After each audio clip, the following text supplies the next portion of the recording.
जाळो तूच कर्म तुझे नाम धर्म वार करी पंथा पांडुरंग।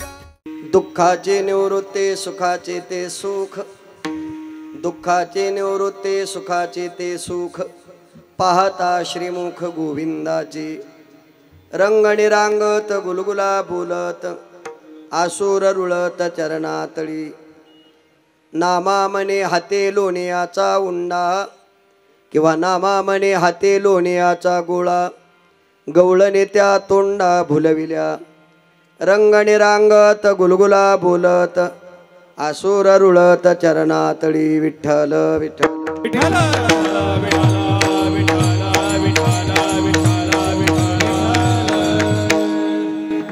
समचरण सरोजं चंद्रनीलांबुदाभं जगननिहितपानिं मंडनं मंडनानां। तरुण तुलसीमाला कंजनं कंजनेत्रं सदय धवलहासं पांडुरंगा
नमो ज्ञानेश्वरा नमो ज्ञानेश्वरा निवृत्ती उदारा सोपान देवा।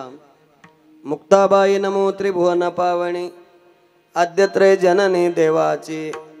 ज्यांचे गावे केला वास त्यासे नसावे उदास, मस्तक हे पायावरी या वारकरी संतांच्या।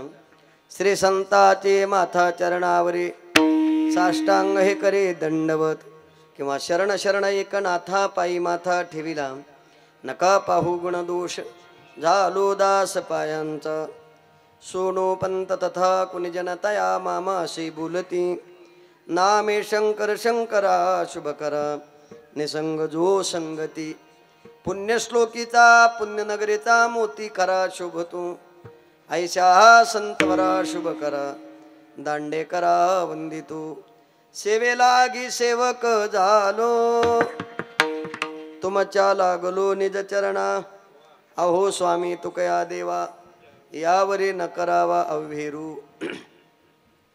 दुःखाचे निवृत्ते सुखाचे ते सुख, पाहता श्रीमुख गोविंदाची। रंग निरांगत गुलगुला बोलत आसुर रुळत चरणातळी। प्रस्तुत कीर्तन रूपी सेवेकरता निवडलेली गवळण देवाचे लढिवाळ भक्त असणारे नामदेव महाराज यांची 3 चरणाची आहे। गवळण अतिशय सोपी आहे आणि गवळण भगवंताच्या चरित्रातली असल्यामुळं या गवळणीच्या प्रत्येक चरणामध्ये भगवंताचं बालपणापासून ते वृंदावनापर्यंत जे चरित्र आहे ते उल्लेखनीय आहे। गवळणीचा जर आपण शब्दशः भाव पाहिला तर अतिशय सोपा आहे। दुःखाचे निवृत्ते सुखाचे ते सुख, आत्यंतिक दुःखाची निवृत्ती व्हावी आणि परमानंदाची प्राप्ती व्हावी याकरता पाहता श्रीमुख गोविंदाचे एक अर्थ केला। दुसरा अर्थ असा केलेला आहे, आमच्या जीवनातलं दुःख जावं आणि आम्हाला सुख प्राप्त व्हावं। तिसरा अर्थ असा केलेला आहे, आमच्या जीवनातल्या दुःखाचं दुःख जावं आणि आम्हाला सुखाचं सुख प्राप्त व्हावं याकरता सिद्धांत एक सांगितला, पाहता श्रीमुख गोविंदाचे। भगवान परमात्म्याचं श्रीमुख पाहिल्यानंतर आपल्या जीवनामध्ये दुःख राहत नाही, पण महाराज ज्याचं श्रीमुख पहा असं म्हणतायत, किंवा ज्याचं श्रीमुख पाहिल्यानंतर दुःख राहत नाही असं सांगतायत, तो परमात्मा होता तरी कसा। रंगणी रांगत गुलगुला बोलत आसुर रुळत चरणातळी. परमात्मा रांगत होते आणि रांगता रांगता बोलत होते. काय बोलत होते हे ऐकण्याकरता मी नव्हतो, पण तुमच्या समोर सांगण्याकरता उभा आहे. पण काय बोलावं हे मलाही सुचत नाही. असं होऊ शकतं ना. मग एखाद्याला चक्कर आली काही झालं तर त्याही बातम्या पुढे येत असतात. म्हणून माझा काही कोणाला आग्रह नाही. जिथपर्यंत शक्य आहे सहन आहे तिथपर्यंत थांबा. आणि जेव्हा सहन होणार नाही तेव्हा मला सांगा, तुम्ही बंद करा. मी अभंग निवडताना तसा निवडत असताना रंगणी रांगत गुलगुला बोलत. परमात्मा बोलत होते, काय बोलत होते हे माहित नाही, पण रांगता रांगता बोलतायत. देवाचं चरित्र 3 प्रकारचे. एदशे चरित्र केले नारायणे रांगता गोधणे. परमात्म्याला रांगता रांगता काय केलं, आपल्याला पुढे जायचंय, पण रंगणी रांगत करता चाललेले आहेत. आणि तुम्ही असं का करता. त्यांनी सांगितलं तो बघा ना. तो बघा म्हणजे कोण. नामदेवरायानं वर्णन केलंय. नामामणी हाती लोण्याचा गोळा. हातामध्ये नामदेवराय म्हणतात भगवंताच्या लोण्याचा गोळा पाहिलेला आहे. कारण कर्तुमा कर्तुमान्यता कर्तुम ज्याची शक्ती आहे, जो सर्वाधीश आहे, ज्यानं सगळ्या जगाला वेड लावलं, त्या परमात्म्याच्या हातात लोण्याचा गोळा पाहिला आणि प्रत्येक गवळणीनं भगवंताकडे मागितला. भगवंतानं सांगितलं मी देणार आहे, पण काल्याचा अभंग होईपर्यंत थांबला तर. विठ्ठल. चालू असलेला अखंड हरिनाम सप्ताह ग्रंथराज ज्ञानेश्वरी पारायण सोहळा श्री संत केशवानंद स्वामी सरस्वती महाराज यांच्या 62व्या पुण्यतिथीच्या निमित्ताने भव्य दिव्य स्वरूपाचा वर्ष 38वे असा उत्सव आहे. आणि या उत्सवामध्ये ज्यांचं आशीर्वाद आहे ते हरिभक्तीपरायण गणपत महाराज शिंदे सज्जनपूर यांच्या आशीर्वादानं. आणि या कार्यक्रमामध्ये एवढे रथी महारथी या कार्यक्रमात महाराष्ट्रातील नामवंत कीर्तनकार प्रवचनकार गुणवान गायक वादक मंडळीला आपल्या गावामध्ये येण्याची संधी आणि कीर्तन ज्यांना मिळालेले आहेत ती सर्व कीर्तनकार मंडळी. या कीर्तनकार मंडळींना आणि या सप्ताहाला ज्यांचं मार्गदर्शन आहे असे मार्गदर्शक माझे मित्र आमचे हरिभक्तीपरायण श्री हबप योगेश महाराज शेजूळ संभाजीनगर यांनी मला सांगितलंय आणि कीर्तनाकरता उपस्थित आहे मी आपल्या समोर. काल्याची सेवा आहे. खरं म्हणजे ज्यांच्या मार्गदर्शनानं चालतं हे कार्य. कारण मार्गदावणी गेले आधी दयानिधी संतते तेणेचे पंथे चालू जाता नपडे गुंथा कुठे काही. मी असं तारीख दिल्यानंतर मी म्हटलं मला थोडंसं लांबून यायचंय. म्हटले लांबून या नाही तर कुठूनही या, पण काल्याच्या कीर्तनाला या. कारण महाराष्ट्रामध्ये जेवढे कीर्तनकार आहेत या सगळ्या कीर्तनकाराचा आवडीचा संबंध आणि प्रेमाचं नातं निर्माण करणारं व्यक्तिमत्व जर कोण असेल तर तो योगेश आहे असं माझं मत आहे. आणि सर्वांशी जीवाचा प्रेमाचा संबंध आहे. कारण माणसं धरायची असतात पण धरल्यानंतर ती टिकवता आली पाहिजे. यदा कदाचित माणसाला प्रपंच करता येतो पण शेवटपर्यंत राहता येईल का नाही सांगता येत नाही. जसं आमचे या ठिकाणी आता सगळीच गुणवान मंडळी त्यामध्ये महाराष्ट्रामध्ये ज्यांचं नाव लौकिक आहे आणि संपूर्ण महाराष्ट्राला ज्यांच्या आवाजानं वेड लावलं ते एका कीर्तनाला फक्त भेटतात. इथं 7 दिवस आपल्याला 5 दिवस हजर आहेत ते म्हणजे आमचे ओंकार दादा उपस्थित आहे. काय कौतुक करावं महाराज. वस्तुस्थिती आहे. एक कीर्तन भेटतंय फक्त एखाद्या गायकाचं किंवा एखाद्या कीर्तनकाराला एका कीर्तनाकरता 7 मिळते. पण तुमच्या या सज्जनपूरमध्ये या गावामध्ये आमचे ओंकार महाराज या ठिकाणी उपस्थित आहेत. त्यांना धन्यवाद देतो. दुसरे आमचे गान कोकिळ असणारे ज्यांचा सुंदर असा आवाज आहे ते आमचे राऊत महाराज या ठिकाणी उपस्थित आहे. मृदंग वाजवण्याकरता महाराष्ट्रामध्ये ज्यांचं नाव लौकिक आहे, ज्यांचा हात मृदंगावर पडल्यावर पुन्हा कोणी हात धरत नाही, कळलं तर पहा, ते आमचे हरिभक्तीपरायण कागदे महाराज आमचे ओंकार महाराजच आहेत. म्हणजे इथे 2 ओंकार आहेत. बरोबर आहे. 2 महाराज या ठिकाणी ओंकार आहेत. आणि किती वर्णन करावं ते अतिशय थोडंच आहे. आणि यांना साथ करण्याकरता आमचे हरिभक्तीपरायण हनुमंत महाराज या ठिकाणी उपस्थित आहेत. हार्मोनियम वाजवण्याकरता आमचे बाबा आहेत. सगळ्यांच्या परिचयाचे इंदोरीकर महाराजाबरोबर सतत जे असतात. आणि शेषराव बाबा म्हणजे महाराष्ट्रात शेषराव बाबाला जरी फोन केला तर इंदोरीकर बाबाला लागतोच बुवा. म्हणजे तुम्ही काय काळजी करू नका. असे शेषराव बाबा आहेत. इकडे स्वामीजी आहेत. स्टेजवर सगळी महाराज मंडळी माऊली मंडळी सगळी उपस्थित आहे. समोर बसलेले माझे मायबाप आहेत. आणि या गावातील तरुण मंडळीनं तरुण ग्रुपनं मनाशी धारण करून निष्ठा ठेवून हा उत्सव चालू केला. आणि या उत्सवामध्ये ही काल्याची सेवा माझ्या वाट्याला आहे. सेवके करावे सांगितले काम ते तर होतो पण कामा नाही. पण या गुणवान मंडळी करता एक श्लोक सांगतो आणि माझ्या अभंगाकडे वळतो. विद्वानेन विजानाती विद्वज्जन परिश्रमम नाही वंध्या विजानाती गुरुवीं प्रसूत वेदना. प्रसूत कालाची वेदना त्या मातेला कळते जी बाळाला जन्म देते, तसं या गुणवानाची काय किंमत आहे ही मला चांगली कळते. त्याचं कारण मला स्वरात आलाचं ज्ञान चांगलं आहे. म्हणून महाराज मंडळींचं करावं तेवढं कौतुक थोडंच आहे. आणि आज सेवेकरता जी गवळण निवडली ती गवळण नामदेव महाराजांची आहे. या गवळणीमध्ये नामदेव महाराज आत्यंतिक दुःखाची निवृत्ती आणि परमानंदाची प्राप्ती याचा विचार करतायत. आपण जर या कलियुगाचा विचार केला तर या कलियुगामध्ये प्रत्येक मनुष्याच्या वाट्याला दुःख आहे आणि प्रत्येक मनुष्याची अपेक्षा अशी आहे आमच्या जीवनातलं दुःख गेलं पाहिजे आणि आम्हाला सुख प्राप्त झालं पाहिजे. फक्त एका सेकंदात उत्तर देतो. दुःख ज्या वाटेनं जातं माणसं त्याच वाटेला थांबतात आणि सुख ज्या दिशेनं येतं माणसं त्या दिशेला येत नाहीत. म्हणून आयुष्यभर दुःखी राहतात. विठ्ठल गीतेमध्ये वर्णन केलंय बघा. सुख दुःखे समे कृत्वा लाभा लाभो जया जीव ततो दायजेश्व योगम पापम वापसेसी अनित्यम सुखम लोकमिमं प्राप्य भजे स्वमाम. किंवा ज्ञानोबराय वर्णन करतात ना. जय गावेचा चंद्र क्षयरोगी जेथ उदय होय आस्था लागे दुःख लेवणे सुखाते अंगे सळिते जगाते. अरे सूर्याला उगवावं लागतं आणि इच्छा नसताना मावळावं लागतं. साधं गणित सांगतो. सूर्याला जर उगवणं चुकत नाही तर सूर्याची इच्छा आहे मला मावळायचं नाही. उदाहरणार्थ आताच्या काळातल्या सगळ्या राजकीय लोकांना असं वाटतं आम्ही कधीच मावळलो नाही पाहिजे, पण आपल्या काय बापाची पेंड नाही की तुम्हीच कायम असले पाहिजे. काय म्हणणं आहे तुमचं? अरे तर पोराला वाटतं माझा बाप माझ्या हातात कधी देईल, नाही दिलं तर मी त्याला बाहेर काढीन. ही अवस्था यात इथं सगळ्याचीच आहे ना. मग कोणी असं अरे ज्ञानोबाराने वर्णन केलंय सूर्याला वाटतं मला मावळायचं नाही, पण पुढचं उत्तर बोलू का?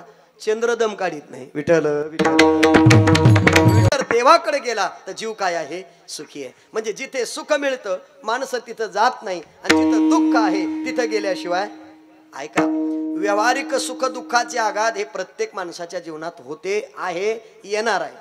मला सांगा कोणाच्या जीवनात दुःख नाही हो? साधं गणित सांगतो. कबीरदास महाराजांचं म्हणणं आहे बघा. जो देखे सो दुखे या बाब. याचा अर्थ नाही कळत आता सांगू का? तुम्ही जेवढे आता उन्हात बसले तेवढ्याने फक्त माग वळून पहा. जेवढ्या महिला सावलीत बसलेल्या आहेत त्या पाहून तुम्हाला काय वाटतं एवढंच सांगा. तुमच्या मनात येतं का नाही हिनं कशी जागा धरली? काहीच येत नाही. हा हुशार दिसतात मग तुम्ही सगळे. याचा अर्थच असा आहे जे सावलीत आहे त्यांना सुख आहे आणि जे उन्हात आहे त्यांना दुःख आहे. याच्या पुढचं बोलू का? इथं जेवढे टाळ घेऊन उभे आहेत ना त्यांना असं वाटतंय मृदंग वाजवणारे लय सुखी आहे, टेन्शन नाही. कुस्ती खेळल्यावरच काम झालं तुमचं तर. आता मला सांगा हे उभे आहेत म्हणून यांना वाटतं बसावं, पण जे बसलेले आहेत त्यांना असं वाटतं उभं राहिलो असतो तर. कारण पायाला कळ लागली काय सांगावं बोलता येत नाही. कोणाचंच सारखं नाही, कोणाचंच नाही. फक्त एकच आहे काहीची किचन मध्ये बोलते काहीची चौकात बोलते. कळलं तर पहा. विठ्ठल विठ्ठल. याकरता कबीरदास महाराजांचं म्हणणं तेच आहे. जो देखे सो दुखिया बाबा सुखिया कोई नहीं राजा दुखिया प्रजा दुखिया दुखिया. अरे बाबा मला उत्तर फक्त इथं द्यायचं एवढं. सगळी माणसं दुःखी आहेत. मी तुम्हाला प्रश्न विचारतो. माझ्या अंगावर पांढरे शुभ्र कपडे आहेत. मी कीर्तनाला गाडीत बसून आलो. चहा पाणी नाश्ता काय चावम्याव करायचं ते झालं. आता कीर्तनाला तुमच्या पुढे उभं आहे. कीर्तन झालं की मंडळी माझा मान सन्मान करणार आणि मला गाडीत बसून वाट लावणार. मग मी तुम्हाला एवढाच प्रश्न विचारतो. माझ्याकडे तुम्ही सगळेजण पाहता मी तुम्हाला सुखी दिसतो का दुःखी? बघा कशी बोलायलीत पटापट. सुखी आहे पण माझं दुःख तुम्हाला दिसत का नाही? अहो कीर्तन झाल्यावर मला गाडीत बसता येत नाही इतका मुळव्याधाचा त्रास आहे. अहो मला मूळव्याध आहे तुम्हाला दिसलंय का कोणाला? म्हणजेच काहीच दिसतं आणि काहीच. पण मला मूळव्याध आहे म्हणून कोणी औषध घेऊन येऊ नका. हा दृष्टांत आहे. मला मूळव्याध नाही. सुख पाहता जवा पडे दुःख पर्वता येवडे दुःख पर्वता येवडे पर्वता येवडे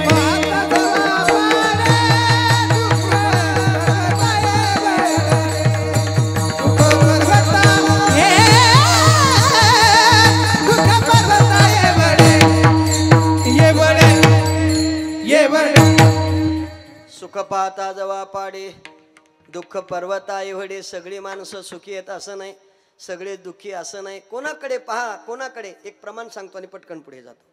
अनेक दुःखे सांगू किती सकळ संसाराची नसा हे पाशान भूत भय काप किती भरलासे. ऐका ना, कोणाकडे पास सगळी माणसं दुःखीच आहे. दगडाला पाजर फुटेल इतकं दुःख आहे. मी याच्या पुढचं बोलतो. व्यवहारिक सुख दुःखाची आघात प्रत्येक संत साधू महात्म्यांच्या जीवनात आहे. कोणी सांगितलं आणि कोणी सांगितलं नाही. एक प्रमाण सांगेल, दुःख ते कयेचे नये स्वप्नाशी भुक्ती मुक्ती झाल्या कामारी त्याचे वर्मा तू आम्हा पाशे सुखे राहिला प्रेमाची. कोणाकडे पास सगळी माणसं दुःखी आहेत. अरे बाबा, जगद्गुरु तुकाराम महाराजांच्या जीवनात दुःख नाही का? मी फक्त प्रश्न विचारला. तुकोबाराच्या जीवनात सुद्धा दुःख आहे. तुकोबाराच्या पहिल्या धर्मपत्नी निघून गेल्या म्हणजे मृत्यू पावल्या. त्यानंतर तुकोबाराने दुसऱ्या धर्मपत्नी केल्या. मी असं विचारतो, दुसऱ्या धर्मपत्नी केल्या पण त्या काळात आवर्षण दुष्काळ पडला. दुष्काळ याटीला द्रव्य नेला मान श्री एका अन्नान्न करता मेली. अरे तुकाराम महाराजांच्या वाट्याला दुःख नाही असं म्हणावं का? अजून एक प्रमाण सांगतो.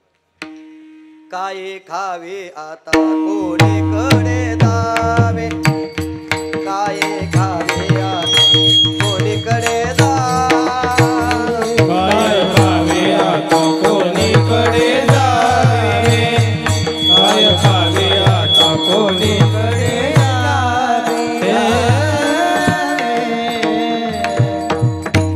मी म्हणण्यात वेळ घालणार नाही, मला सगळं दिसतंय. काय खावे आता कोणीकडे जावे गावात राहावे कोण्या बळी उपला पाटील गावीचे हे लोक आता मज भीक कोण घाले. अरे गावातल्या पाटलानं सांगितलं तुकोबारानं गावात राहायचं नाही. तुकोबाराने कोणाला सांगितलं नाही. मग एका साधकानं तुकोबाराला विचारलं, म्हटलं हे सगळं दुःख तुमच्या वाट्याला आलं तेव्हा तुम्ही काय करत होते? पांडुरंग ध्यानी पांडुरंग पांडुरंग ध्यानी पांडुरंग म्हणे पांडुरंग ध्यानी पांडुरंग म्हणे पांडुरंग ध्यानी पांडुरंग जागृती स्वप्ने पांडुरंग जागृती स्वप्ने पांडुरंग जागृती स्वप्ने पांडुरंग. काय करत होते? उत्तर दिलं, पांडुरंग ध्यानी पांडुरंग म्हणे जागृती स्वप्ने पांडुरंग. आता सांगतो, काहीच्या जागृतीत पांडुरंग आहे, काहीच्या स्वप्नात पांडुरंग आहे, काहीच्या मनात पांडुरंग आहे, काहीच्या ध्यानात पांडुरंग आहे. गोविंदासनी गोविंद शयनी गोविंद त्या. अजून महाराजांनी वर्णन केलं सांग. आता हारी बाहेर हारे आता हारी बाहेर हारे हे आता हारी बाहेर हरे आता हारी बाहेर हरे हरे ने घरे कोणी रे हरे ने घरे कोणी येले हरे हारी बाहेर तेरा हरे ने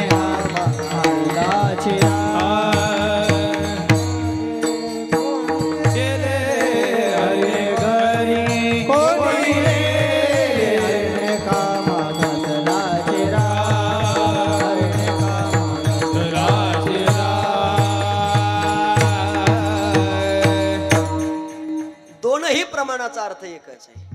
पांडुरंग ध्यानी पांडुरंग म्हणे आत हरे बाहेर हरे. तुकाराम महाराजाच्या आतही तोच आहे आणि बाहेरही. आपल्या आत एक आणि बाहेर एक आहे. आता मी काही जास्त बोलायची गरज नाही. हे अनुभव पुढाऱ्याला जास्त येतात, आपल्याला कमी येतात. तसे आपल्यालाही येतात. समोर भेटल्यावर महाराज असं वाटतोय आपलाच आहे, पण आपण गेल्यावर कोंबड्यासारखा गावात कुकतो. हा महाराज तो महाराज निंदा करत. अरे वरून एक आहे ना आतून. हे बघा, गवळणीच्या आतही कृष्ण आहे आणि बाहेरही कृष्ण आहे. ऐका, ज्यांच्या आत बाहेर कृष्ण आहे त्या परमात्मा स्वरूपाला आहे. ज्यांच्या आत एक आणि बाहेर एक ते आयुष्यभर दुःखीच आहे. पांडुरंग ध्यानी पांडुरंग म्हणे जागृते स्वप्ने. हे बघा, गवळणी चालताना सुद्धा श्रीकृष्ण गोविंद हरे मुरारे हे नाथ नारायण वासु हे नाथ नारायण वासुदेव हे नाथ नारायण वासुदेव हे नाथ नारायण वासुदेव हे नाथ नारायण वासुदेव हे नाथ नारायण वासुदेव हे नाथ नारायण वासुदेव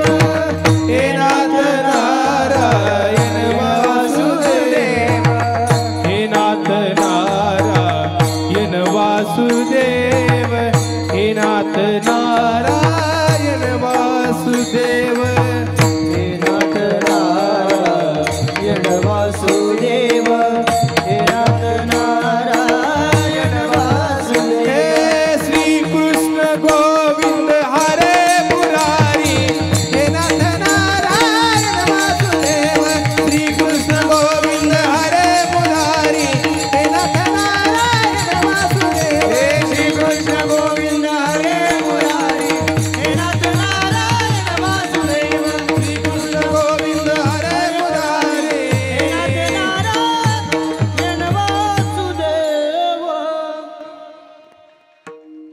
आत हरे बाहेर हरे श्री कृष्ण गोविंद हरे मुरारे हे नाथ नारायण आत येतोच आहे बाहेर येतोच आहे. याच्यामध्ये दोन प्रकार केलेले आहेत. एक सासूरवासीन गवळण आहे, तिच्या आत एक आहे आणि बाहेर नाही. सासूरवासीन जरी असली तरी आतही परमात्माच आहे आणि सासू जरी असली तरी आतही पण एक आहे महाराज. आपल्याकडे सासूरवासीन कोणाला म्हणतात? जी सासूचं ऐकते तिला काय म्हणतात? कोणती गवळण म्हणतात? मी कशाला सांगू. पूर्वीच्या गवळणी वेगळ्या होत्या, पूर्वीच्या सुनाही वेगळ्या होत्या. आता सगळ्या कॉम्प्युटर सुना आलेल्या आहेत. सासूचा फोटो सुद्धा पाहतात. कशात? मोबाईल मध्ये. आहे का गेली? नाही कळलं. पूर्वीचा काळ वेगळा आहे, आताचा काळ वेगळा आहे. अरे त्या काळातली गवळणीच्या मनातही तोच आहे आणि ध्यानातही मनाला गेलिया छंद गोविंद गोविंद गोविंद गोविंद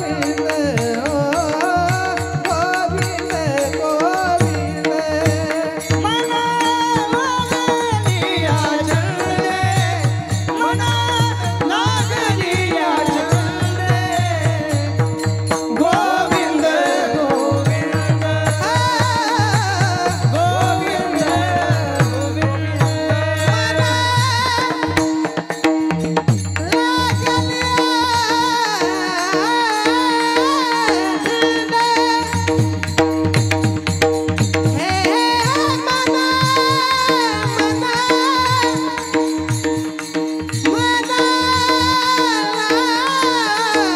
गेलिया छंद गोविंद गोविंद गोविंद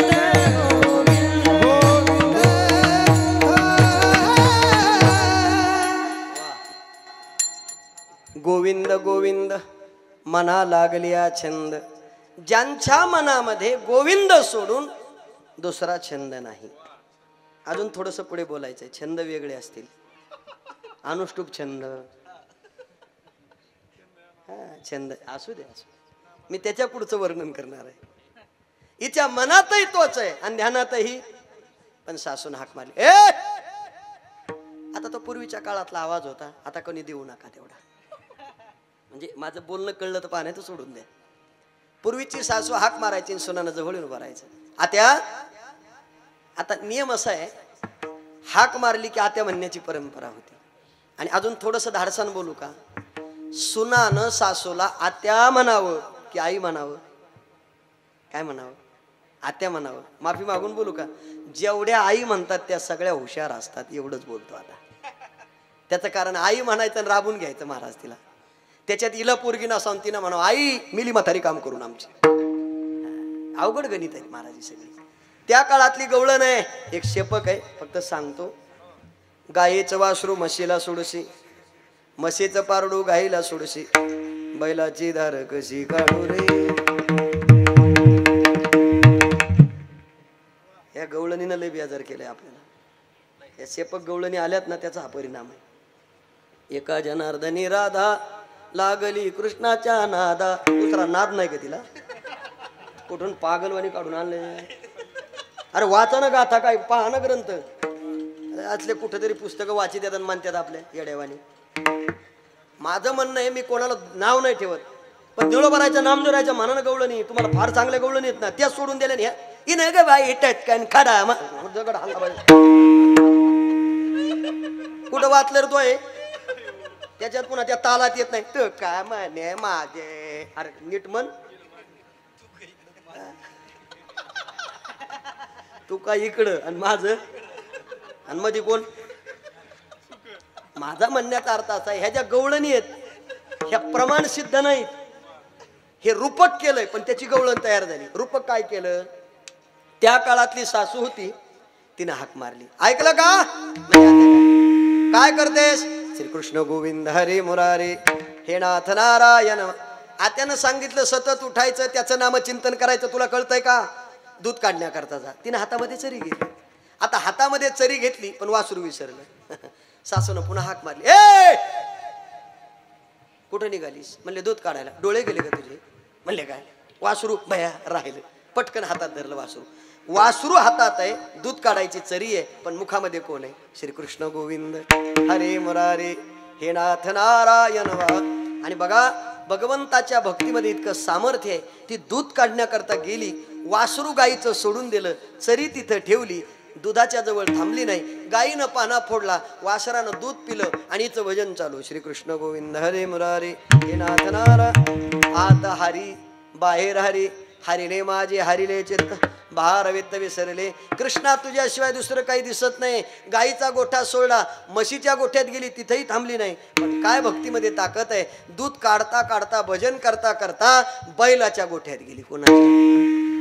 काय सामर्थ्य भक्तीमध्ये. बैलाच्या गोठ्यात गेली. बैलाकडे पाहून सुंदर बोलते. श्रीकृष्ण गोविंद हरे मुरारे. बैलाच्या खाली बसली आणि बैलाच्या काशेत हात घातला. जसा हात घातला असतं ते स्तन तयार झाले आणि मस्त दूध काढू लागली. भर भर भर.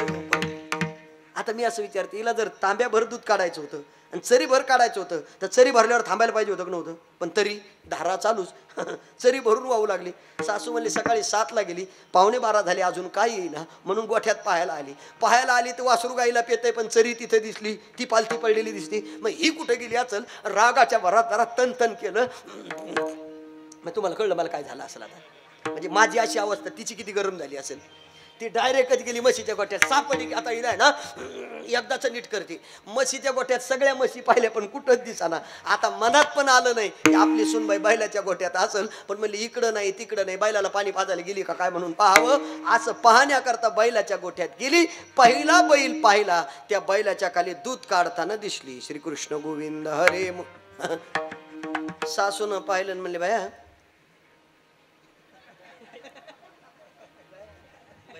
इकडचा गोठा गाईचा सुटलाय म्हशीचाही सुटला पण दूध कोणाचं काढी ती. पण थोडं डोळ्यावर जरा झापड आलेली ती अहंकाराची. बैलच असेल का कोण ज्याचं दूध काढते तो. समोर आली आणि त्याला पाहिलं. त्याला व्यसन होती कारण गाईला मोरखी असते बैलाला काय असते पाहते पाहते. पलीकडं पाहिलं तर बैल इकडं पाहिलं तर बैल आणि मागं पाहिलं तर दुधाच्या धारा. ती म्हणली बाया 2 दिवस झाले हिनं दूध काढलं नाही. सकाळी दूध काढायला गेली गाईनं दूध दिलं नाही. कोणाचं का काढीना पण पांढरं तर निघत ना. मग आपण तरी का वायाला जाऊ द्यायचं. चरी वायाला चालली. बाळू महाराज तिनं काय केलं. सासूनं घरी गेली आणि दुधाची एक चरी आणली रिकामी. सून इकडनं बसून धार काढत होती. सासूबाई तिकडनं गेल्या चरी खाली ठेवली आणि बैलाच्या काशेत हात घातला. जसा हात घातला तसं बैलानं अशी रपकन लाथ मारली. तुम्हाला काय सांगावं अशी दपकन पडली. 32च्या 32 गेली. सुनबाईने विचारलं आत्या बाई काय झालं काय ती म्हणजे झालं काय. लात मारली. सुनानं विचारलं कोणी मारली. म्हणले बैलानं. आणि तिथं कायला गेल्या त्या दूध काढायला. बैलाचं. आत्या तुम्हाला बैलन गाय कळा ना. म्हणले तू कुठं होती. तेव्हा तिथं गाई पशी. देवाला काय करता येत नाही महाराज. भरलेली चरी वासरून गाय दाखवली. सासू म्हणली मग तू तिथं होती. मग इथं मीच होते. कधी कधी सुना कळत नाही कुठं राहत्यात. विठाल विठाल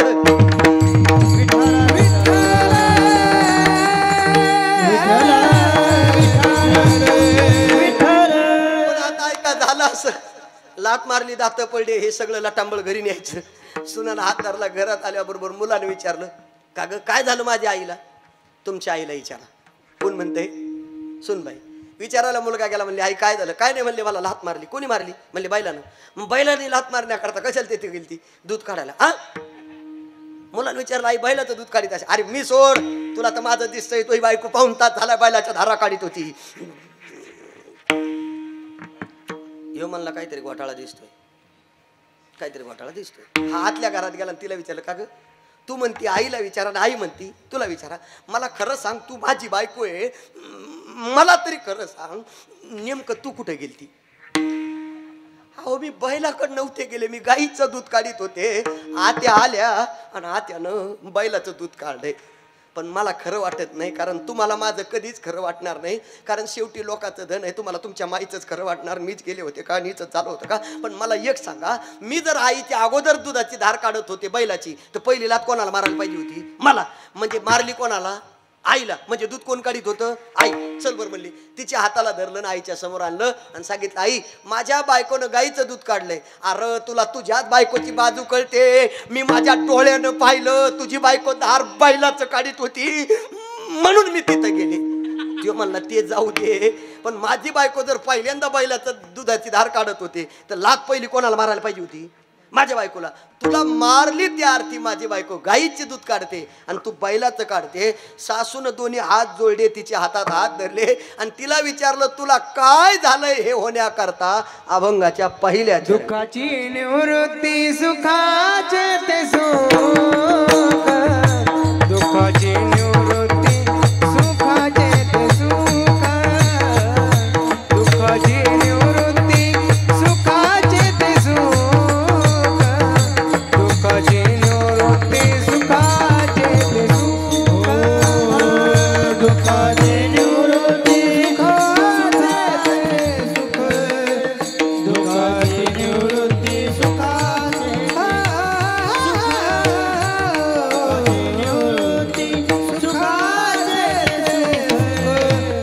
दुःखाची निवृत्ती सुखाचे श्रीमुख गोविंदाचे पाता, श्रीमुख गोविंदाचे पाता, श्रीमुख गोविंदाचे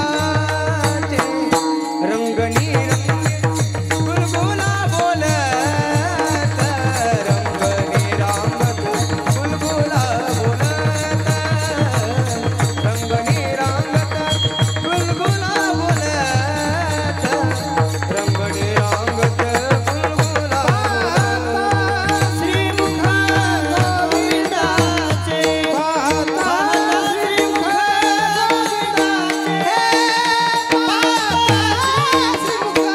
गोविंदाचे रंगनी रागत बुलबुला बोलत, रंगनी रागत बुलबुला बोलत, रंगनी रागत बुलबुला बोलत, रंगनी रागत बुलबुला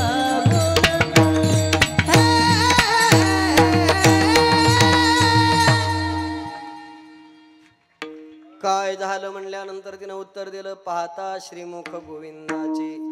मी त्या परमात्म्याला पाहिलं. आता प्रश्न आहे, ज्याला पाहिलं आणि पाहिल्यामुळे अशी अवस्था झाली, तो होता कसा? सावळा देखिला नंदाचा, सावळा देखिला नंदाचा, सावळा देखिला नंदाचा, सावळा देखिला नंदाचा, हे सावळा देखिला नंदाचा, सावळा देखिला नंदाचा, सावळा देखिला नंदाचा,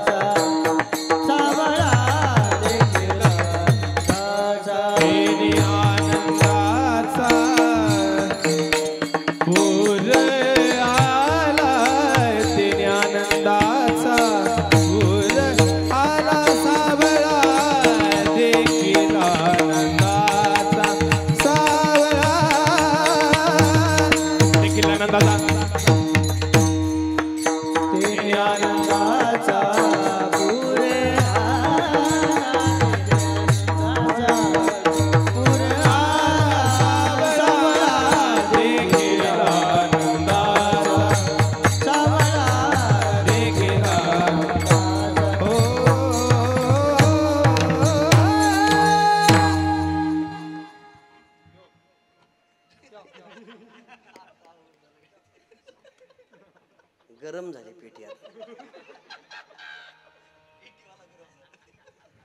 सावळा देखील आनंदाचा येणे आनंदाचा येणे आनंदाचा पूर येणे आनंदाचा. अरे काय बोल. सावळा देखील आनंदाचा तेने आनंदाचा पूर. काळी घोंगडी हातामध्ये. हे सगळं वर्णन केलं मी ज्याला पाहिलं त्याचं. पण महाराज ज्याला पाहिलं तो होता कसा.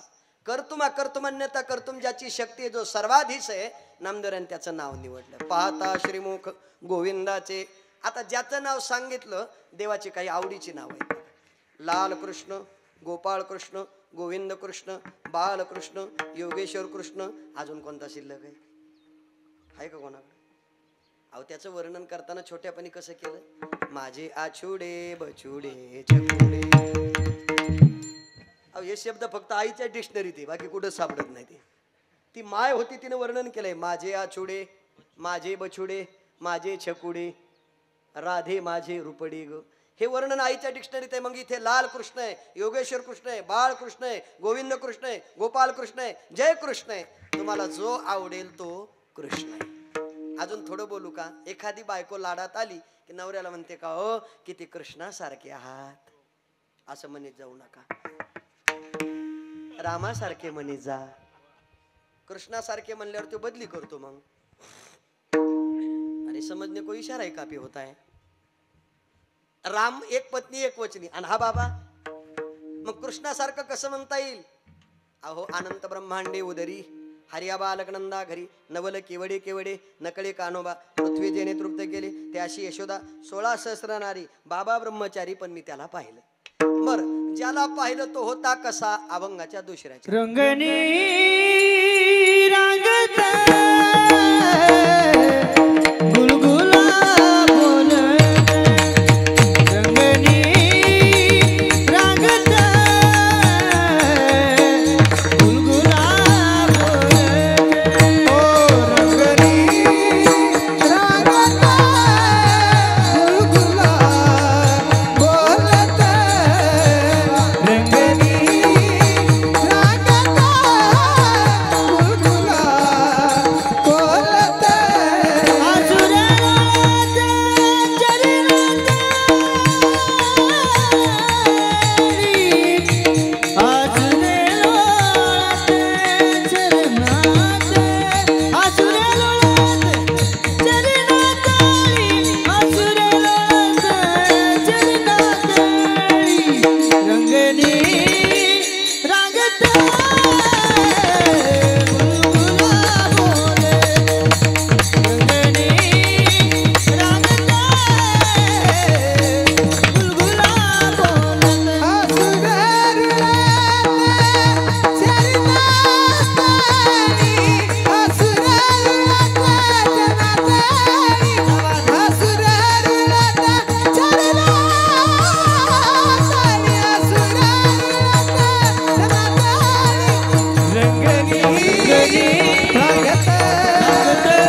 दुसऱ्या चरणामध्ये नामदेवाने वर्णन केलं. ज्याला पाहिलेलं आहे तो परमात्मा कसा आहे म्हटले. रंगणी रांगत गुलगुला बोलत. परमात्मा रांगत होते रांगता रांगता बोलत होते. आता गुलुगुलू शब्दाचा अर्थ गोड. मग असे आमचे ओंकार महाराज हळूच माझ्या कानात म्हटले रंगणी रांगत पुढं काय म्हणले गुलगुला बोलत. ते म्हणले मला असं वाटलं की 7 दिवस राहिलो घरी बोलीत. मी म्हणलं नाही गुलगुला बोलत. ऐका आता परमात्मा रांगत होते आणि रांगता रांगता बोलत होते. माझा साधा प्रश्न आहे महिला मंडळाला. रांगणं ही क्रिया कोणत्या काळात असते म्हणजे कोणत्या महिन्यात असते. कोणत्या 10व्या 6व्या महिन्यात. अजून 6व्या महिन्यात. अजून अरे सांगा की तुम्ही मुख्यमंत्र्याच्या बहिणी झाल्यात ना रे 1500 रुपयात. अख्खा महिन्याचा पगार नवरा देतो तरी ती विचारते दुसऱ्या दिवशी संपला.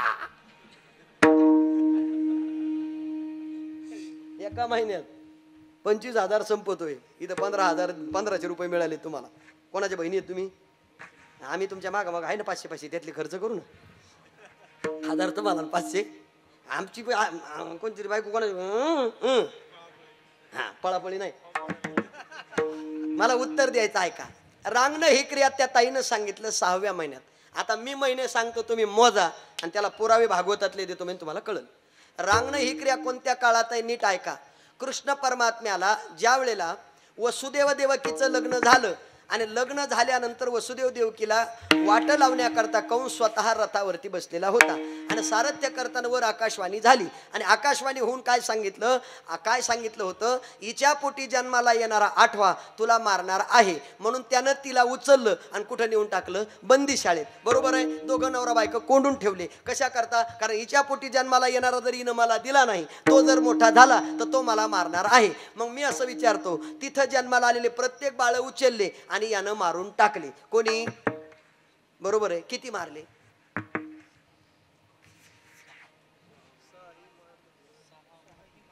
6 मारिले आणि 7वा योगमाया आणि 8वा कृष्ण. नीट ऐका गर्भाचे कधी ज्यानं पोरग रांगायला लागतं. 6 महिने 27 दिवस 7वा महिना संपायच्या आत पोरग रांगायला लागतं. तुम्ही सांगितलेलं फॉल किती? 6 महिने 27 दिवस म्हणजे 7वा महिना संपायच्या आत पोरग रांगायला लागतं. मी त्याचे पुरावे दिले तुम्हाला, इतक्या महिन्यापर्यंत दिले. बरं मी असं विचारतो, मग या महिन्यात पोरग रांगायला लागतं, मग रांगण्या अगोदर ते पोरग या कुशीवर कोणत्या महिन्यात होतं? नाही सांगन तुम्हाला. काल्याच्या कीर्तनाला गेलती का? गेलती. काय सांगितलं? दाढी येण्याची गाठ आहे तरी काय त्याच्यात? तुम्ही सगळे माझ्या समोर पाहिजे होते मग तुम्हाला सांगितलं असतं मजा कीर्तनाची. हे आता रणांगण खेळल्याने काही आट्या पाट्या इकडं काही तिकडं. पण आता चालू द्या. तरी पण काय पुरावे काही माहित नाही. ऐका. कोणत्या महिन्यात? 2.5 ते 3 महिन्याचं लेकरू झालं की ह्या कुशीवर पडण्याचा प्रयत्न करतं. त्याच्यातही शास्त्रात 2 कारणं सांगितली. मुलगा असेल तर तो डाव्या कुशीवर पडतो सुरुवातीला का उजव्या? ज्याला झाले त्याने ध्यानात आणा.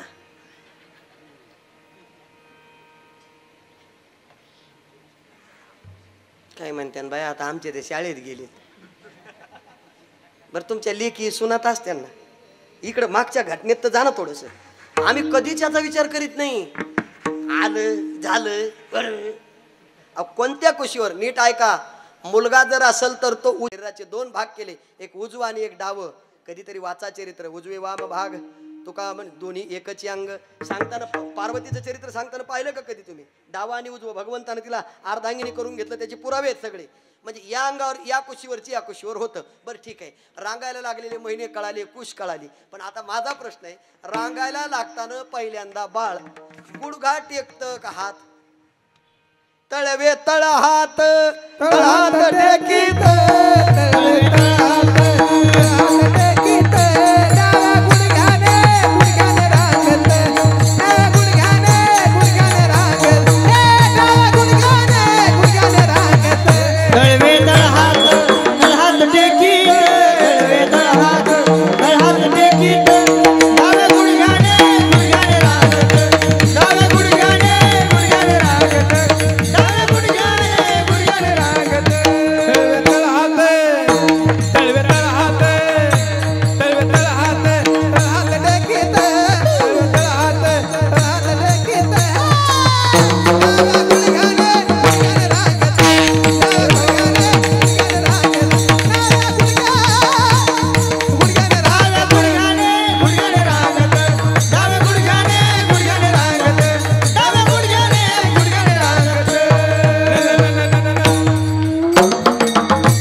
अशा चाली जरा कमी म्हणा, उन्हात अंगात येत असतं.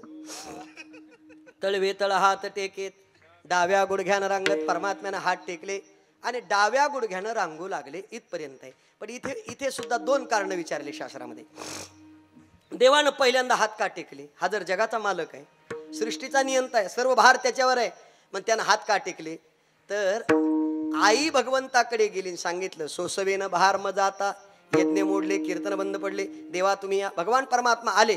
आल्याबरोबर आपल्या आईच्या चरणावर दोन्ही हात ठेवले, तिला नमस्कार केला. पण आता माझं मत असं आहे, मुलगा जर रांगायला लागला तर तो रांगताना पहिल्यांदा माग सरकतो का पुढं?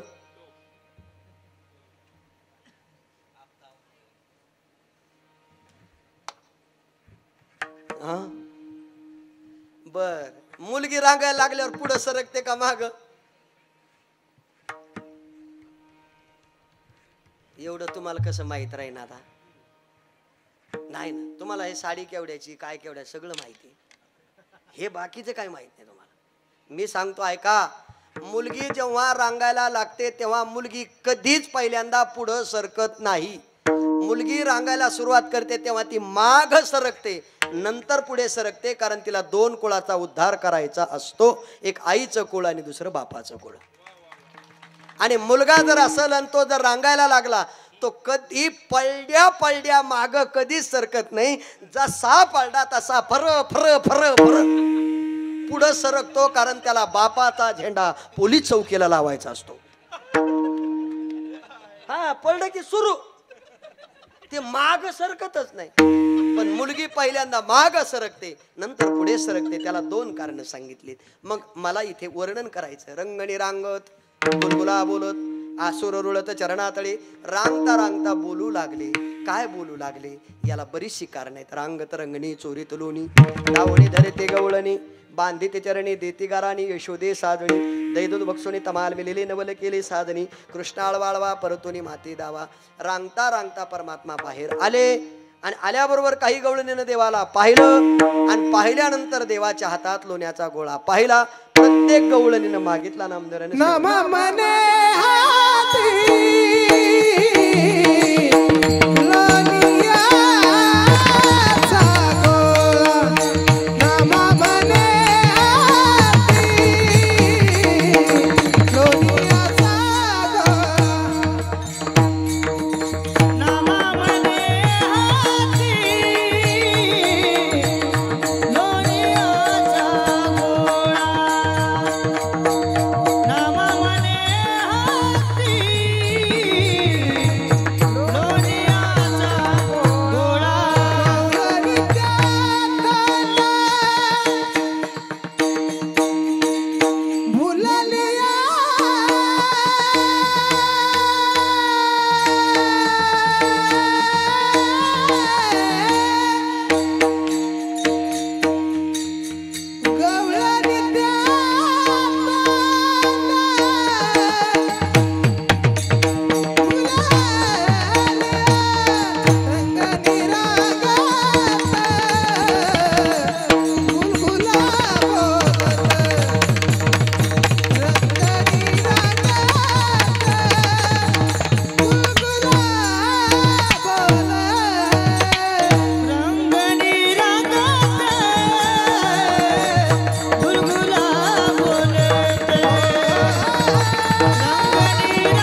नामा म्हणे हाती लोण्याचा गोळा, गवळणी त्या तोंडा भुलविल्या, हातामध्ये लोण्याचा गोळा पाहिलेला आहे. काही गवळणी बाजार हाट करण्याकरता निघालेल्या आहेत. त्या सासूरवाशीन होत्या, त्यांना काहीतरी काम असायचं. पण कृष्ण परमात्म्याला पाहिल्यानंतर गोविंदो घ्या कोणी, दामोदरू घ्या गे, आणि जशा निघाल्या तशा पाहू लागल्या. एकीनं गवळणीने विचारलं, कृष्णा तुझ्या हातात काय ते आम्हाला मिळेल का? भगवंतानं सांगितलं मी देतो, पण त्याकरता तुम्हाला एक काम करावं लागेल. विठोबा हरी हरी विठोबा.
एक दही आणि लाही त्याला काला म्हणतात.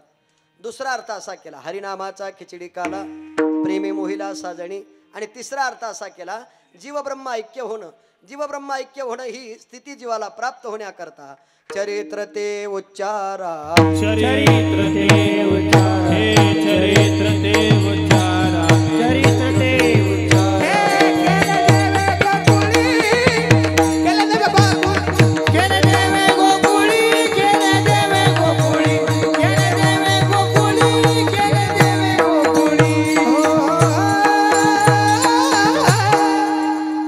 चरित्र ते उच्चारावे केले देवे गोकुळे. ऐका, गोकुळामध्ये जे चरित्र केलं त्याचा उच्चार सांगितला, आचरणात आणायचं नाही. आचरणात रामाचं चरित्र आणि उच्चारात कृष्णाचं चरित्र. का बरं असं? तर तो एक पत्नी एक वचनी एक बाणी, हा बाबा बहुपत्नी बहुवचनी आणि बहुबाणी. म्हणून वर्णन करताना अनंत ब्रह्मांडे उदरी हरी हा बालक नंदा घरी, नवल केवडे केवडे नकळे कान्होबाचे. जाऊ द्या ना बाबा, त्याचं चरित्र लिहिण्याकरता सरस्वती माता बसल्या. 7 समुद्राची शाही केली, शाही संपली पण त्याचं संपलं नाही. ते गोविंद महाराजाला संपेल कसं? काळजी करू नका, सगळं संपवतो एका मिनिटात. कृष्ण परमात्मा अवताराला कंसाला बातमी कळाली, मला मारणारा जन्माला कोण जातं मारण्याकरता. पुतना मावशी निघाली, स्तनामध्ये बी भरलं, मारण्याकरता आली. 99 पोरं मारले, 100वा नंबर देवाचा लागला. बसण्याकरता पाठ दिला, पोतीला पाठ दिला. बसता बसता बसता तिने विचारलं कोण आहे, कोण म्हणल्यानंतर सांगितलं कृष्ण परमात्मा. कुठे म्हणले? आतात नाव दू घातलं, झोपी घातलं. तिनं सांगितलं असा जर भगवान म्हणतात मी झोपी गेलो तर धंदा होणार नाही. कृष्ण परमात्मा रडायला लागले. रडायला लागल्यानंतर भगवंतानं पाहिलं, ती जवळ गेली, उचललं. उचलल्यानंतर मांडीवर घेतलं, मांडीवर घेतलं, पदर आडवा लावला. आडवा लावल्यानंतर त्याला दूध पाजलं, पण त्यामध्ये विष होतं. पंचप्राण सुषण केले, म्हणजे सोड कृष्णा. भगवान म्हणले एकतर मी धरत कोणा सोड. पुन्हा तिकडं मारली, पुन्हा संपली. भगवान मोठी झाली. पांड्या इट्याची मॅगुम्या पिंद्या बोड्या आकड्या सगळी गोळा केली. गोळा करून सगळ्यांना सांगितलं तुम्ही इथं राहायचं नाही, तुम्ही सगळेजण फार त्रास देता. म्हणजे आता काय करायचं? म्हणजे आपल्याला गाव सोडायचं. गाव सोडून लगेच जायचं आळंदीला जाऊन. पुढं 7 वाजता कीर्तन असल्यामुळे इथं थांबू नका, लवकरात लवकर सगळे आवरा. म्हणले काही काळजी करू नका. सगळ्या गोपाळाला सांगितलं आपापल्या गाया घ्या. गाया घेऊन सगळे वेशीवर निघाल्यानंतर गावात चर्चा झाली. पोरं का गाव सोडून चालले? म्हणले सगळ्या जणांना त्रास देतो तो कृष्ण परमात्मा इथे ठेवा, उद्या जा इराणा सवे घेऊन निघू ना. भगवान परमात्मा निघाले, गाया चरू लागल्या. होतो तो मामा खिळखिळे खिळखिळून सगळी गोपाळ थकली. थकल्यानंतर भूक लागली. म्हणजे काय करायचं? खांदी वार पोटी भूक काय करत तू का म्हणे आता खिळमं काम सारून सगळे अवघी मिळून झाली. आता वेळ म्हणते याना शिदूर या सगळ्या शिदूर एकत्र काय माझी आई त्याची बाई नाही तरी करायचं. चोरोनिया माय नवनीता नावे सगळ्या शिदूर एकत्र गेल्या. लहान गोपाळ जवळ बसली, मोठाली बाई बाजू. भगवान परमात्म्याने विचारलं तुम्हाला भुका लागल्या? म्हणले लागल्या. जवळ घेतलेल्या गोपाळाला सांगितलं सगळ्या शिदूर एकत्र केल्या. हातामध्ये भगवंतानं टोकरी घेतली आणि सांगितलं बिभ्र देऊन शुंग कक्षी वामी पानू टेस्टांमध्ये सोबत सोडतो हाते नरपवी स्वर्गीय लोक गोपाल कृष्ण भगवान की झालं. काल्याचं कीर्तन उरकायला किती वेळ लागला? फक्त 1 ते 2 मिनिटं. मला इथे उत्तर द्यायचंय आणि संपवायचंय. कृष्ण परमात्मा अवताराला आला आणि कंसाला बातमी कळाली, मला मारणारा जन्माला आला. कोण जातो मारण्याकरता? सुरुवात केली मामळ भट्टापासून. भविष्य सांगण्याकरता गेले. त्यांची अवस्था जानवे तुटले, पंचांग फाटले, धोतर गळाले, टिंब टिंब म्हणजे ओळखून घ्या कुठं. धोतर गळाले ढुंगणाचे प्रमाण आहे त्याचं. ते मोकळं झालं. विचारलं काय झालं? म्हणजे पहिलं गुंडाळायला द्या मग सांगतो. बरोबर बरोबर म्हणले. त्याला गुंडाळायला दिलं. विचार ते म्हणला नुसतं मी म्हणलो गरगतो चुकला गणिताशी.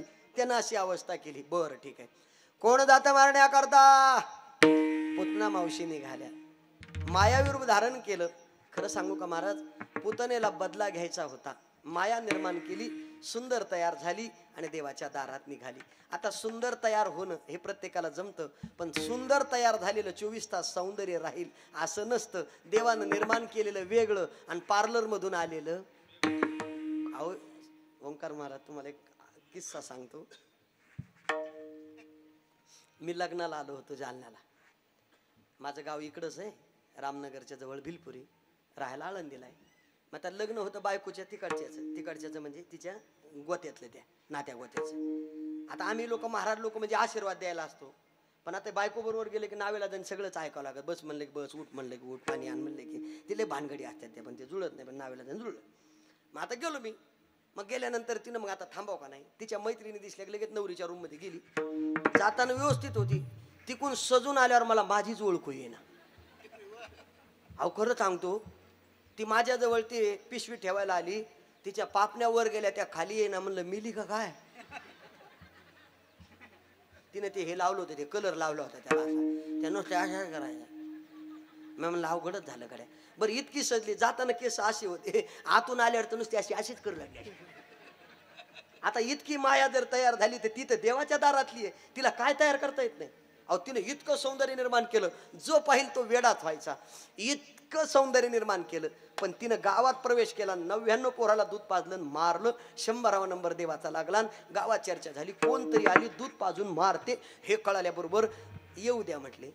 यशोदे मला कळलं मुलगा कुठे, म्हणजे आताच नाव देऊ घातलं.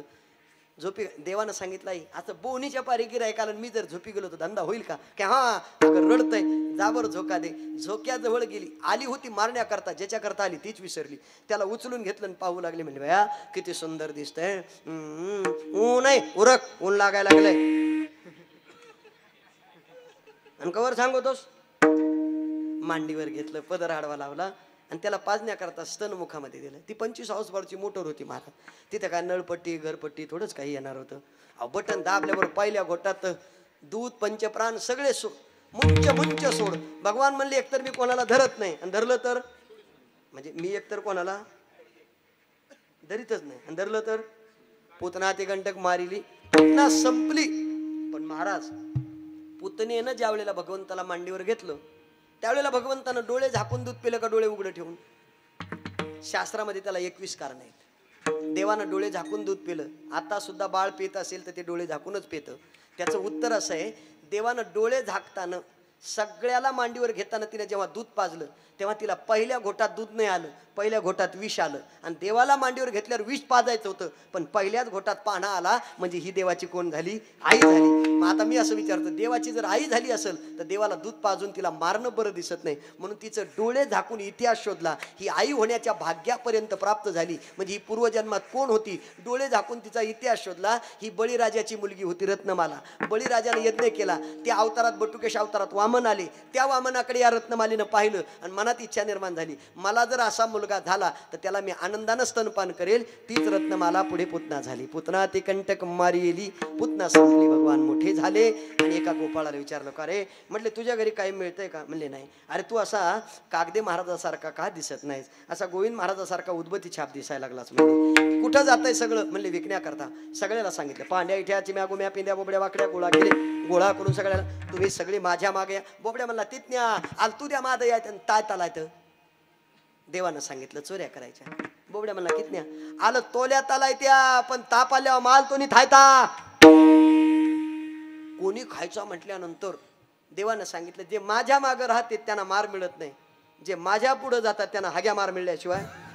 आजे देतो पोट भरी पुरे म्हणाल तो वरी. देवा येऊ का? म्हटले या. सगळेजण उद्या सकाळी 7 वाजता हजर राहा रे. सगळे गोपाळ आले. गवळणी दही दूध तुपलुनी घेऊन निघाल्या. कृष्ण परमात्म्यानं पाहिलं, प्रत्येकीनं आपापल्या हातानं, वेळ नाही आपल्याकडे, आपापल्या हातानं दिलं. देवानं खाल्लं. यांनी देवाला खाऊ घातलं. घरी गेल्या आणि सासून विचारलं, काही झालंय का नाही, काही पैसे मिळालेत का नाही, विकलंय का नाही? तेवढ्यात एका सुनानं सांगितलं, आद्या विकायचं जाऊ द्या, वाचून आले हीच मेहरबानी समजा तुमची. म्हणले काय? अहो त्या नंदबाबाच्या पोरानं मला धमकी दिली. दुसरी आली, म्हणली आत्या त्यांचं काय, माझं आहे का? पळत आला, माझ्या गळ्यात हात टाकला आणि गालाची पप्पी घेऊनच पळून गेला. असा करतो? कोणाचा पोरगा? म्हणले नंदबाबाचा. त्या यशोदेचा? म्हटले हो. तेवढ्यात तिसरी जवळ आली. ती म्हणली आत्या याचं त्याचं ऐकू नका, माझी सुनबाई गरोदर होती, रस्त्यानं थोडीशी पायी चालली होती, हे पोरग पळत आलं आणि त्यानं पोटाला हात लावला आणि तिला विचारलं, असं एवढं मोठं झालं याच्यात काय? ती म्हणली बाळ आहे. तो पोरग रस्त्यावर म्हणलं दाखव काढून. आता ह्या काय खोड्या सांगायच्या? अशा सगळ्या जणी बोलू लागल्या. पण पहिलीनं जे सांगितलं होतं त्यानं गळ्यात हात घातला, हंडा हिसकाटून घेतला. हे बोलल्यावर यशोदेनं सांगितलं, माझं पोरगा असं करू शकत नाही. पण या सगळ्या जेव्हा दारात आल्या आणि आपापलं घरानं यशोदेला सांगायला लागल्या तेव्हा यशोदेच्या लक्षात आलं, आपल्या घरी काही कमी नसताना हा चोऱ्या करतो, म्हणजे काहीतरी याच्यात गुन्हा दिसतो. म्हणून यशोदेनं जवळ घेतलं आणि विचारलं, कृष्णा तिचं काय? दुसरी आली धावोरी, येणे गे बाये काय केली करणी,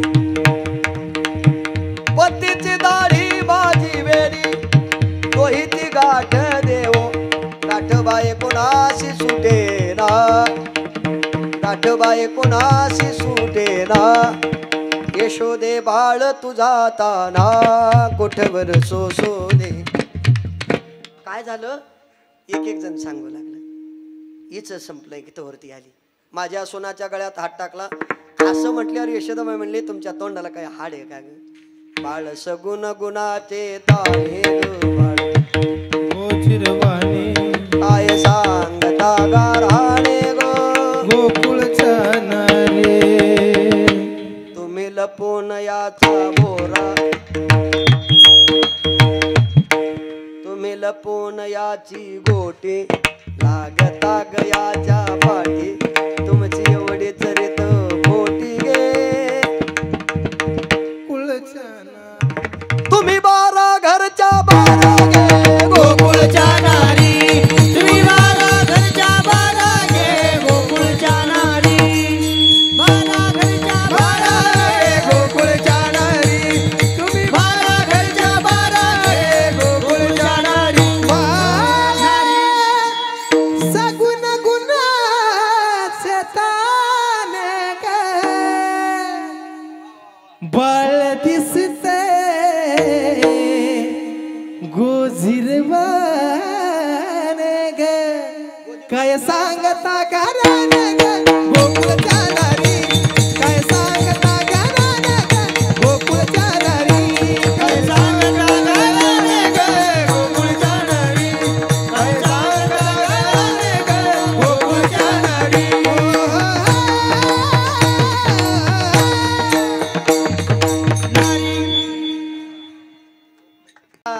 तुम्ही सगळ्या जणी कशा आहेत? 12 घरच्या आणि तुम्ही 12 जणीच्या. आता बोलायचं नाही म्हणले धरून दाखवा. एक जण म्हणले याच्या त्याच्या घरी येतो, माझ्या घरी येतो, तुला दाखवते माझा कणका. देव म्हणला पेंद्या नंबर टिपून घे. जर लय तोऱ्यात आली बचत गटाचे अध्यक्ष, उचल उचल उचल. आता ते देवच होतं महाराज, त्याला काय करता येत नाही. अहो संध्याकाळी गेली, सगळं पॅक केलं, दार बीर लावलं, 2 कुलपा लावल्या आणि काठी घेऊनच झोपली. अशी झोपली मस्त निवांत. ते ना त्याला काय करता येत नाही. त्यानं आत प्रवेश केला, गोपाळाला दिलं आणि जाता जाता तिची वेणी आणि याची दाढी काढीन. आता ती गेली सकाळीच उठायला. पूर्वीच्या गवळणी लवकर उठायच्या, आता गोपाळ लवकर उठते. आताच्या गवळणी तर महाराज अशा आळस देऊ देऊच बेजा.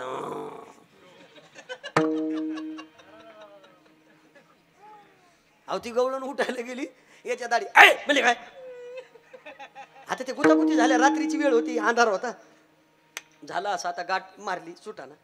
दोघं उठून बसले. ते म्हणले का ग तू मारली का? ते म्हणले मी नाही. तू म्हणले तुम्हाला खरं सांगू का, नवरा बायकोच्या भांडणात कोणी मध्ये पडूच नाही, पडूच नाही. ते दिवसभर भांडण असतं, रात्री जेवलं की मिटून टाकते ते. कारण तसं असलं बी पाहिजे संसारात हो. पण काही काहीचं मिटतच नाही महाराज. नवरा बायकोचं भांडण झाल्यावर माघार कोण घेतो पहिल्यांदा? हा, आपल्यालाच घ्यावं लागते. अहो या माघारच घेत नाहीत या. तुम्हाला सांगू का, ह्या जर रुसल्या ना 8-15 दिवस सुधरत नाही. आपण रुसलो ना पहिल्या दिवशी जेवा ना नको, पाणी घ्या नको, कॉफी नको, चहा नको म्हणलं की ती चहा करून आणणार, आपल्या जवळ बसणार आणि असं म्हणणार होय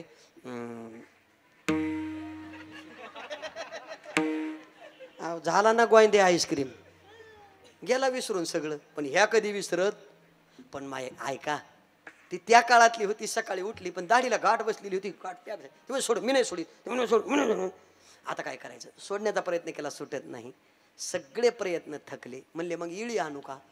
तो म्हणला आण बरोबर. आण म्हणल्यावर ती उठली विळी आणण्याकरता. विळी तिथं आमचे वैद्य बाबाला भारी सांगायचे. गवळण होती 7.5 फूट आणि गवळी होता 5.5 फूट. आता अंतर किती फुटाचं कमी पडलं? 1.5 फूट तिची वेणी होती आणि 1.25 इंच याची दाढी. ती पुढं ही माग. ज्ञानोबा तुकाराम. अहो त्याला बी प्रमाणे गवळण गरगर गिरक्या मारी, गवळी वरवर दाढी धरी. ते काय माझ्या पदरचं थोडंच आहे, त्याला पुरावा आहे ना. तो असं वरवर दाढी करी, पण त्याच्या दाढीला इजा झाली. ते म्हणजे का तुम्हाला खरं सांगू का, केस कापायचे नसतात. लग्नाच्या अगोदर कापा, पातक नाही. लग्न झाल्यावर कापले की पातक आहे. त्याला पुरावा पण देतो. नाही कापू दिले तिनं. विळी घेतली आणि यानं याच्या हातातून तिच्या बाजून धरली. ती म्हणली माझ्या बाजून कापायची नाही. ती म्हणली माझ्या बाजून कापायची नाही. आता कापायला गेली कापाना, जळायला गेली जळाना. हा म्हणला जी आरती सगळे प्रयत्न करून काही होत नाही, ती आरती खरं सांगतो काल कुठं गेलती? म्हणले शंकराच्या मंदिरात, तिथं कीर्तनाला, तिथं किसण्या भेटला होता. मग तो काय म्हणला, मग मी म्हणले होते त्याला माझ्या घरी ये, तुला ये ग कानका, बस ग पाटकुळी, काम त्याच आहे. ये ग कळी आणि बस ग पाटकुळी, हे काम कोणाचं आहे? तयावीन नाशी आणि नव्हे दुसरी या आयशी. आता किती जरी प्रयत्न केले तरी गाठ सुटत नाही. उघडभर दार, तवर तर दारावर थाप पडली. झोपू नका, उघडा. दार उघडा म्हणल्यावर 12:30 झाले. उघड दार, ती पुढं नी माग. ज्ञानोबा तुकाराम, ज्ञानोबा. अख्ख्या घरात दिंडी यशोदेच्या दारात आली. यशोदे विचारलं, कृष्णा हे सगळे लोक आपल्या घरी आले, तू काही केलं का? आई मी काही करत नाही, पण याचा अध्यक्षच मी आहे. कशाचा? बर म्हणले. मग ती दारात आली, सगळे गोपाळ जमले, सगळ्या गवळणी जमल्या. जिची गाठ मारली तिने कृष्णाला हात जोडले. कृष्णा माझी गाठ सोड, मी तुला म्हटली होती माझ्या घरी येऊ नको, आता पतीसह तुला समर्पित होते, आता माझी लाज तुझे देवा. भगवंतानं पाहिलं गाठ सुटली. अशा अनेक प्रकारच्या खोड्या खेळल्या आणि मग यशोदेच्या लक्षात आलं. यशोदेने आली पाणी, कृष्णा खोड्या दे टाकुणी. आई आता काय करायचं? उद्या जाई राणा सवे घेऊन गोधना. आई कुठे जाऊ? गोधने गोधने गोधने गोधने सारावयाचा तुषारंग पाणी, सारावयाचा तुषारंग पाणी, सारावयाचा तुषारंग पाणी.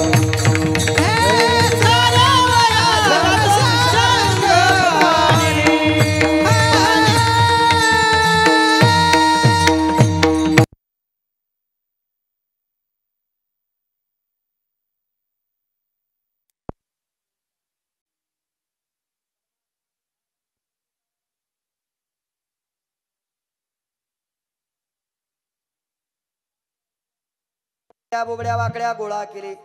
गोळा करून सांगितलं आपल्याला निघायचं. गाया वेशीवर उभा केल्या आणि यशोदा माई भगवंताला वाट लावण्याकरता निघालेली आहे. नामदेवाने फार छान वर्णन केलं. जवळीच खेळा जाऊ नका दुरी, सांभाळा मुरारी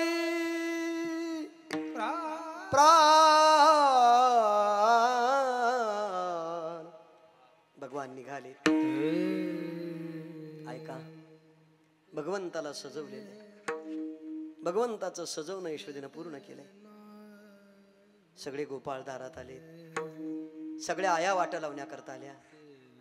देवानं आईचं दर्शन घेतलेलं आहे. यशोदा माईनं भगवंताला ओवाळण्याकरता ताट आणलेलं आहे. देवाच्या कपाळाला गंध लावला. भगवंतानं आपल्या आईचे दोन्ही हात धरले. आई उद्यापासून तुला गावात दिसणार नाही. आई आज मला तुला बोलायचंय, मी निघालोय. खरं सांग, माझा त्रास झाला ना तुला? आई मी पुन्हा तुझ्या समोर कधी दिसणार नाही, पण मला बोलायचंय ग. कृष्णा बोल ना रे. आई मला एक सांग, मी तुझा नसताना तू माझा सांभाळ का केलास? धाड दिशी शरीर टाकलं. कृष्णा तू माझा नाहीस, तुला कोण बोललंय? कोण बोललंय रे? आई खरं सांग, मी जर तुझा असतो ना, तुला किती जरी माझा त्रास झाला असता नाही, तू मला वनाला जा बोलली नसतीस ग. मी तुझा नाही म्हणून म्हणतेस ना. यशोदेनं भगवंताला मिठी मारली. कृष्णा तू माझा नाहीस, तुला कोण बोलतय? आई डोळे झाक, मी कोणाचा आहे तुला दाखवतो. यशोदेनं भगवान पोटी जन्माला यावा याकरता काय काय केलं. प्रत्येक अवतारातलं भगवंतानं दर्शन दिलं. यशोदेला मूर्छा आली. जवळ घेतलं, काय बोलते? कृष्णा बाळा मी तुला या करता वनाला पाठवत नाही रे. किती जरी त्रास झाला, किती जरी तकलीफ झाली, किती जरी लेकानं छळलं, तरी कोणती माय बाळाला सोडून देत नाही. पण बाळा शेवटी नियम असा आहे रे, एक दिवस ज्याला त्याला ज्याच्या त्याच्या ठिकाणी जायचं असतं रे. बाळा तू शब्द दिलास ना गोपाळाला आनंद देईल, तू शब्द दिलास ना मी गाया घेऊन जाईल, तू शब्द दिलास ना स्वर्गातल्या देवाला प्रसाद देईल, तू शब्द दिलास ना कालियाचं मर्दन करेल. आज कृष्णा ओस पडलंय रे माझं गोकुळ. माझं मत आहे माणसं किती मोठे होतात याला महत्व नाही, जेव्हा ते आपल्या माय बापाच्या जवळ असतात. ऐका, माझं बोलणं तसं तुम्हाला पटणार नाही, पण सांगेल. आम्ही महाराज मंडळी कितीही मोठे होऊ द्या, कुठेही फिरू द्या, पण शेवटी आईला त्याची काळजी असते की नाही. कोण कोणाकरता काय देईल माहीत नाही. मी तर असं सांगेल, मी जगाचं सांगत नाही, माझं सांगेल. माझी आई मला रोज सकाळी आणि संध्याकाळी फोन करते म्हणजे करते. फक्त एकच फोन असतो, पोहोचला का, आणि सकाळी जर फोन केला तर निघाला का. आणि मी एखाद्या दिवशी जर वेळेवर पोहोचलो नाही आणि जर जेवण कीर्तनानंतर केलं तर मला एवढंच विचारणार, कशा करता करायचं महाराज हे सगळं. आपल्या पोटाची भ्रांत भागवायची ना, जेवलं पाहिजे. मी असं म्हणतो, जिच्या बाळाला काटा मोरडा ती रात्रभर पाय जर हातावर घेऊन बसत असेल, जिचं बाळ एखाद्या संकटात असेल, ती किती विचार करीत असेल. अरे हा तर जगाचा मालक आहे. जेव्हा आईला सोडून निघला असेल तेव्हा त्या यशोदेची काय अवस्था झाली असेल. जवळीचे खेळा जाऊ नका दूरी, सांभाळा मुरारी प्राण माझा. भगवान निघाले, यशोदेचं रडू अनावर झालं. देवानं हात सोडला आणि गोपाळा बरोबर भगवंतानं खेळ खेळले. कोणते खेळ खेळले? हमामा पोरा हमामा, हमामा पोरा हमामा, हे घुमरी वाजे हमामा, सुरकवडी पोरा सुरकवडी, सुरकवडी पोरा सुरकवडी, सुरकावडी माझी घोंगडी हरभरी, सुरकवडी पोरा सुरकवडी, माझी घोंगडी हरभरी. खेळूला कला सुरकावडी माझी घोंगडी हरभरी. अबक तुबक दिबक पोरा त्रिगुण खेळ मांडू, अबक तुबक दिबक पोरा त्रिगुण खेळ मांडू, अबक तुबक दिबक पोरा त्रिगुण खेळ मांडू. खेळ विटी दांडू पोरा, खेळ विटी दांडू, दांडू पोरा खेळ विटी दांडू, खेळ विटी दांडू पोरा, खेळ विटी दांडू. अबक तुबक दिबक, अबक तुबक दिबक,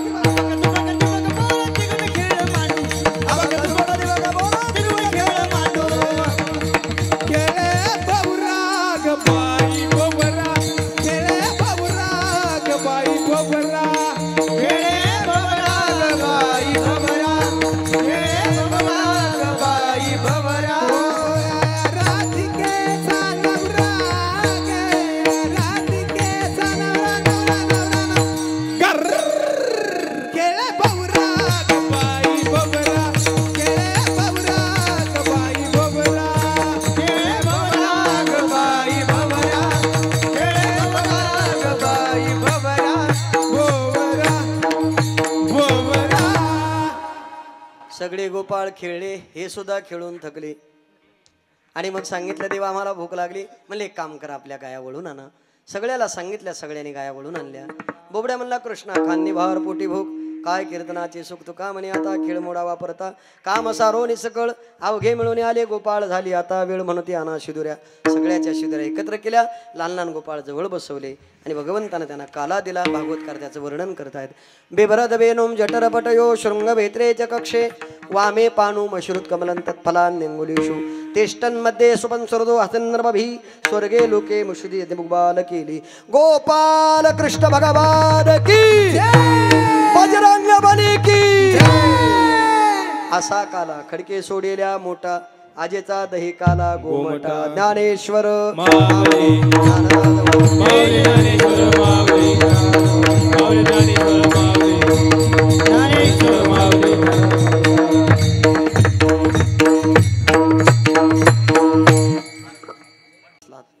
एकदा सर्वांनी टाळ्या वाजून जे बसले त्यांचं स्वागत करा. खरं म्हणजे एवढ्या उन्हात तुम्ही माझ्या पुढे बसावं अशी माझी अपेक्षा नाही. कारण नाविलाज आहे, कीर्तन तर केलं पाहिजे. आणि मग तुमच्या सगळ्याकडे पाहिलं की पुन्हा मन माझं आतली आत दुःखी होत आहे. ऊन तापतंय, कोणाला त्रास होईल, पण देवाला माझी प्रार्थना एवढीच आहे, कोणालाही त्रास नको, कोणालाही त्रास झाला नाही पाहिजे. देवा, तुझं चरित्र ऐकण्याकरता बसलेली ही गोपाळ बाळ गोपाळ आहे, त्यांना सुखी ठेव, एवढी अपेक्षा व्यक्त करतो. जाता जाता एवढंच सांगेल, मला ज्यांनी या ठिकाणी कार्यक्रमाकरता बोलवलं, ग्रामस्थ मंडळीचं निमंत्रण दिलं, ते मार्गदर्शक योगेशजी शेजूळ यांनी मला या ठिकाणी बोलवलं. वारकरी संप्रदायाचा अभ्यासक, परमार्थिक आणि सर्व क्षेत्रातील नेतृत्व जे करतायत, आणि तुमच्या गावावर ज्यांचं नितांत प्रेम आहे असे योगेश महाराज शेजूळ त्यांनी मला सांगितलं आणि त्यांच्यामुळेच ही सगळी कलाकार गुणवान मंडळी या ठिकाणी आली. एवढे मोठे रथी महारथी कीर्तनकार आले, त्या माणसाचे संबंध सर्वांशी असल्यामुळे या ठिकाणी ते येऊ शकले. आपण सगळे आलात, सगळ्यांना धन्यवाद देतो. सेवेला पूर्णविराम. जे विठ्ठल होईल, शिंक्याचा अभंग होईल, ते दही अंडी फोडून येतील. काल्याचा अभंग होईल, कार्यकर्ते नियोजन सांगतील, तोपर्यंत कोणी जागा सोडायची नाही. विठ्ठल जय जय विठ्ठल. शिंकेला मिले तुरी होतो तिघाचे देवरे, तुम्ही वारे तो इकडे मुखा वाद त्या धारा घ्या रे दोईचा कुंवर, तुका म्हणे हाती टोकारी गवणे नेली, कंठी धरिला कृष्ण म्हणे अवघाजने प्रकाश, वाकोलिया ब्रह्मादिका उत्तम लोकाला गहू, तुका म्हणे भूमंडळी आम्ही बळी विरग, ज्ञानदेव तुकाराम झाले समाधान तुमचे देखील चरण, सुरवाडी कपने इथं सापडली केले, तुका म्हणे भोग गेला आणि वारीला लागला, करून आरती चक्रपाणी उघडते आजी पुरले भाव सकळ पुण्यवंत तुम्ही बाळा, तुका वाहे टाळी उभा सलील जवळ आजी पुरले प्रेमस प्रेम आरती गोविंदा ते उवाळीते, बाळा प्रौढाने बघा उवाळीते परमानंद, नामा म्हणे केशवाने देखील राहिलो तटस्थ, आरती ज्ञान राजा महाप्रबल तेजा सेव संग मनोवेदना लोपले ज्ञान जगे तने नदी कोणी अवसर पांडव ठेवले ज्ञानी आरती ज्ञान राजा महाप्रबल तेजा सेव प्रगत गुह्य बोली विश्व ब्रह्मज गेले राम जनार्दनी चरणी मस्तक ठेवले आरती ज्ञान राजा महाकैवल्य तेजा शिव संत मनोवेदला माझा आरती ज्ञान राजा, आरती तुकारामा स्वामी सद्गुरुधामा सच्चिदानंद मूर्ती पाय राघव्या आरती तुकारामा, राघवे सागरात पाषाण ताडिले ते सर्व गोवाचे अभंग रक्षणे आरती तुकारामा, स्वामी सद्गुरुधामा सच्चिदानंद मूर्ती पाय राघव्या आरती तुकारामा, तुकता तुलने से ब्रह्म तुकाश्याले मौन रामेश्वर चरणी मस्तक ठेवले आरती तुकारामा, स्वामी सद्गुरुधामा सच्चिदानंद मूर्ती पाय राघव्या आरती तुकारामा, खाली लोटांगण मंदिर हेची व्हावी माझी आस जन्मोजन्मी उदास, पंढरीचा वार करी वारी संत संगे सर्व काळ अखंड प्रेमाचा कल्लोळ, पंढरीचा वार करी वारी चंद्र भागे स्नान तुका मागे हेच दान, पंढरीचा वार करी वारी मागणे ते एक तुझ पते आहे देश तरी पाय, या संतास निवेच मध्ये आणि तुका म्हणे आता उदार तू मद ठेवी पाय संताचे, या संतास निर्वेच मध्ये आणि तुझे काय न मागू देवा. ज्ञानदेव तुकाराम तुकाराम